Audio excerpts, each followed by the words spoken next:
So, the 14th of December, and let's get straight on and open the window here, see what it says. Right, tell us all about scratch building terrain. How do you go about it? Design, what's the process, what tools do you use, and why bother scratch building buildings at all? Okay, this makes me laugh as I think Sid and Nick and I will have some very different answers.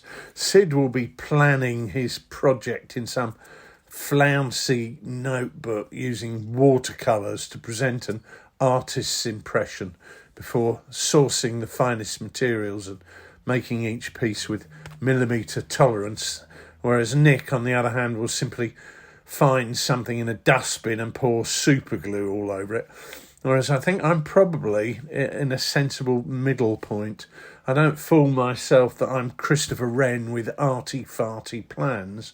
However, I do like to plan a project pretty thoroughly and completely before I start the build, really just to make sure that I've got the right bits. So I'm the sensible one, as usual. When designing a project, I tend to start with bases. I'm increasingly coming to the conclusion that putting a building on a base allows me to really create something that's far more attractive than a building that's just freestanding. It allows me to create a whole scenic ensemble where the building is standing in a plausible environment. I was actually struck how Dave Brown used built-up areas in O Group. And I think the Arnhem build really persuaded me that the additional effort spent on not just building buildings, but creating a built-up scene where we had gardens and outbuildings and so on and so forth really pays huge dividends. Actually, the bases don't have to be that much bigger than the actual building itself, but it just allows a much greater level of modelling and attractive detail to be added to really lift the building up a level. Now, if I'm starting from scratch, the base is the first thing that I'll find and measure that up. I'll mark on it where the building will go and where any external features will be. Now, that could be steps, or that could be up to a door. That could be an area of crops or flower beds or whatever.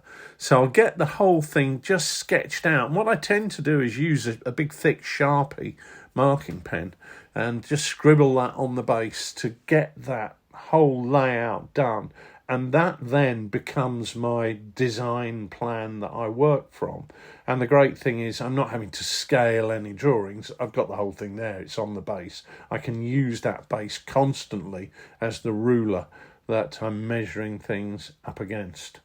I tend to use MDF as a basing material. In Europe, I'll normally use something like a 3mm MDF. Quite relatively thin, but thick enough to not warp.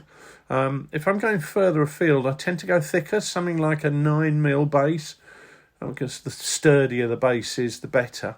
And you're more likely to get sort of more undulation of ground if you're looking at something like the Far East, where buildings are likely to be set aside on slightly higher ground. I chamfer the edges so it doesn't look too thick, and that really does help create a presence on the table. Having marked up my base, I will select the material most appropriate for the walls.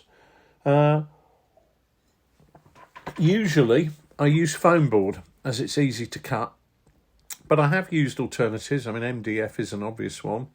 I've even used some plastic-based material that they make signs out of, but I keep coming back to foam board. It's not that tough on its own, but once you glue it all together and plaster the outside or texture the outside of the building, it becomes a lot tougher. Where I've got an MDF kit that I'm using as a base, I may well stick with MDF, but I don't find it that easy to work with, to be honest with you.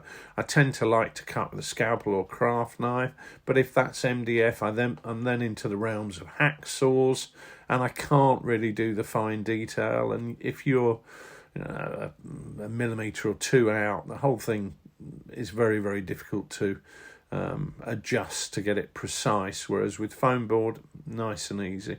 I never use a junior hacksaw, by the way. They're just too wobbly and they tend not to cut straight lines very well. So get my walls cut. I cut out details such as windows and doors, and then I add detail, especially around those windows and doors. So you're looking at lintels, you're looking at window sills, you're looking at door frames. I tend to use cardboard, to be honest with you, as that is the easiest to use. That could be cornflake packet cardboard, or for heavier stuff I use artist mounting board, which I keep sheets of in the workshop. Between the two, they pretty much cover all situations, as they both cut easily.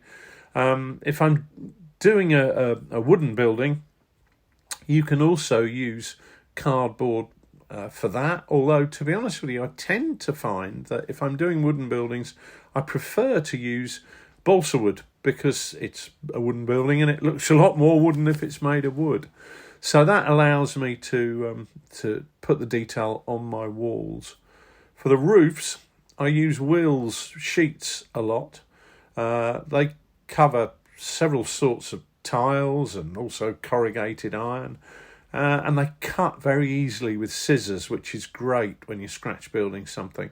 In an ideal world, every building would be the perfect size for one sheet of Wills tiles per side. But, of course, that isn't the case, and you're often having to cut and add bits and pieces. But I never apply these sheet straight onto the model. I always use another material as a base for the roof, and that might be MDF, especially if I'm converting a kit. If I'm using an MDF kit which has got a roof in it, I'll likely use that MDF roof and then just add the tiles on top of that.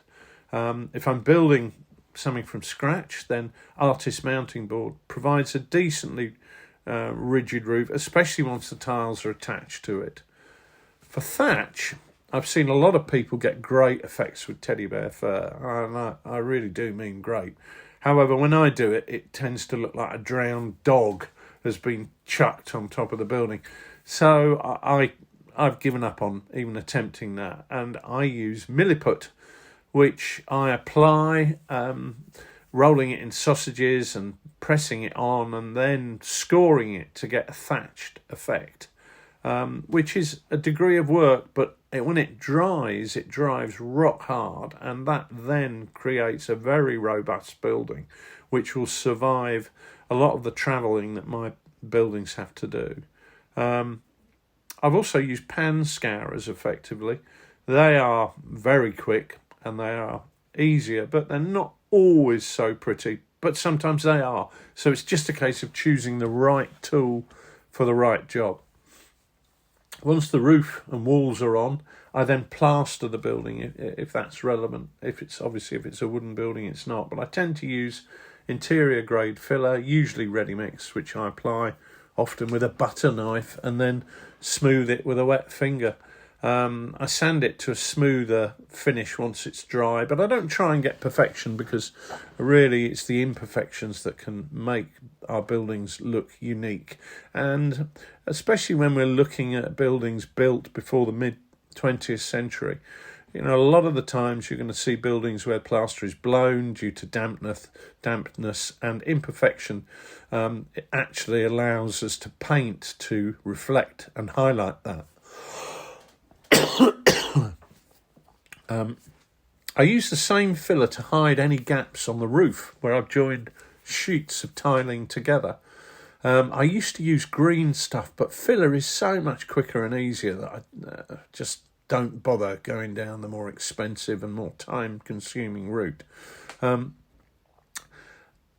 I do find that however I clad my building, be it in timber or be it with plaster, once it's done, I wash the whole thing with PVA and water mix, which binds it all together. I do exactly the same thing with the roof as well, especially where I've got those joins, because interior filler can, especially where it's just filling very small gaps, can actually work loose. But if you painted that over with PVA glue, just watered down a bit. That holds the whole thing in place and avoids that problem. I then paint my buildings before I base them. I tend to use a spray-on black undercoat followed by a dog poo brown exterior paint, which I then let that dry and then brush up from there. Fine detail I add with watery paint to suggest it's faded, but really it's the dry brushing, building up layers of colour. I tend to start really quite dark and then dry brush up to really quite light, and that allows a lot of depth on the building. You can't just say I'm going to have a yellow building and paint it yellow. You need to start with a deep, rich golden colour and then dry brush that up. So the final highlights you're putting on are almost pure white. In fact, in many cases are pure white, which gives a real depth to the building. Again, using a watery paint allows me to add things like damp areas of plaster and to highlight any cracks. I can do that with a very fine mapping pen, but again, you're going to see where you get cracked plaster, you're going to get damp going in there. So to vary the tones on those areas to get a darker tone to suggest dampness really adds to it. And other detail to suit the circumstances, really. I like things like advertising posters on the sides of buildings. They really bring a model to life, especially in France, where you get those iconic adverts for all sorts of alcoholic drinks, usually. What's really important to me, the next phase, is to get the outside right. At this point, I will tend to glue the building to the base. I will, before the base is textured, I will add anything that I need to add to that. So that will typically be things like any paving that I'm adding, I will put on while the base is clear. I'll actually add that on before I attach the buildings to it.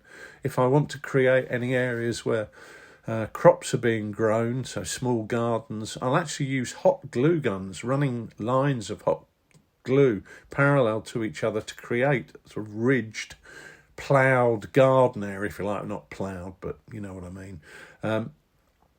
And then once the building is in place, what I will then do is add texture to it. I tend to use sharp sand to do that, so I paint the base with PVA glue and then add sharp sand. You can, of course, vary how that sharp sand looks by sieving it to create some very fine sand. So if you were doing the drive of a large European house, you might use a fine sand, whereas if you were doing just the rough ground in a farmyard or a jungle community, you just use the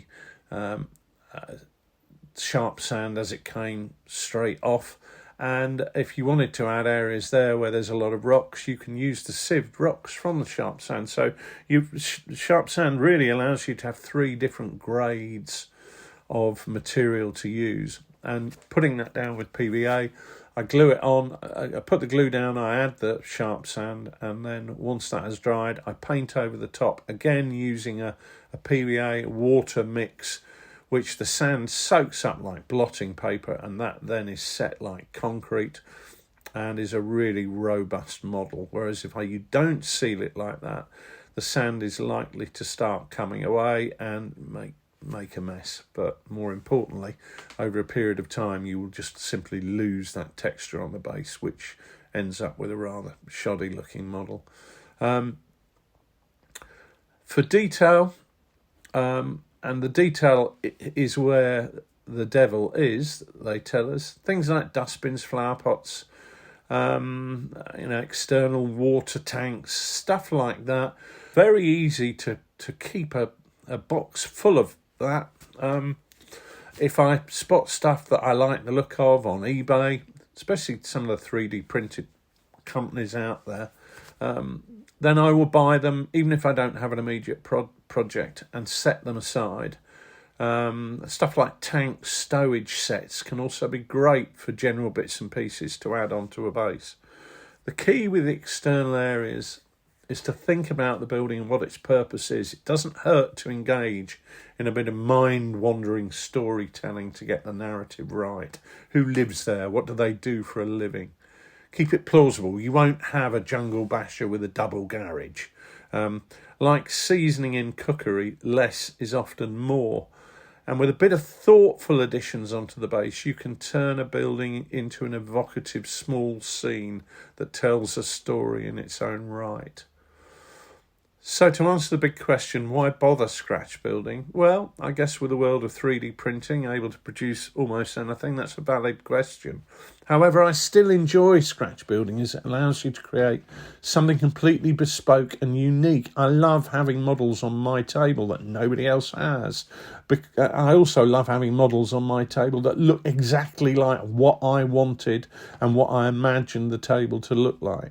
For me, scratch building can be as big as designing a building in its own entirety, or it's just as likely to be a case of taking an existing model and adapting that to my needs. So often that will be an MDF model, which I will then convert. Both are equally fun. The conversion job can be a lot easier to do, but also the conversion can look so different from the original model that the end result feels like you've created something that looks exactly like what you wanted and just is, again, unique, something that's not available to purchase. The timing of this question is actually good for me as I'm in the process of making a couple of programs for Lard TV, which will be releasing over the festive period. One is the conversion of kit buildings, and the other is a completely new build from scratch. They're both part of the same project and designed to go together, and both of them achieve that uniqueness that I really like. So, if you're at home on Christmas Day or Boxing Day and you're at a loose end, keep your eye on Lard TV, because that's going to be our Christmas gift to you.